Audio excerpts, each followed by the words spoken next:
मिरजेतील मनपा सेमी इंग्रजी शाळा क्रमांक 17 मिरज प्रवेश उत्सव कार्यक्रम संपन्न। नवगतांचे स्वागत। उपस्थित शालेय व्यवस्थापन समिती अध्यक्ष इस्माईल भाई पखाली, उपाध्यक्ष मोहम्मद सलीम शेख, केंद्र समन्वयक पूजा राणी जाधव मॅडम, समाजसेवक इरशाद हकीम भाई, जावेद भाई जमादार, मोहसिन भाई, पालक, शाळेचे मुख्याध्यापक किस्मत पटेल सर, सर्व शिक्षक स्टाफ, विद्यार्थी उपस्थित होते। शाळेचा पहिला दिवस प्रत्येक मुलासाठी संस्मरणीय आणि घटनात्मक असतो। मुले शाळेत जाणे आणि नवीन लोकांना भेटणे याबद्दल खूप उत्साही आणि चिंताग्रस्त असतात।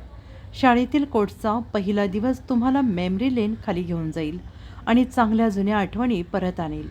काही मुले नवीन अनुभव अनुभवण्यात आणि नवीन मित्र बनवण्यात आनंदी असतात, तर काही मुले जेव्हा त्यांच्या पालकांना त्यांना एकटं सोडताना पाहून रडतात। तथापि आम्ही हळूहळू भाग्यवान होतो आणि मित्रांच्या मदतीनं आम्ही नवीन उत्तेजक अनुभव आणि वातावरणाशी जुळून घेतो आणि आमचे नवीन जीवन विकसित करतो। दिवसभरातील घडामोडींचा आढावा घेण्यासाठी पाहत रहा N24 मराठी न्यूज चॅनल।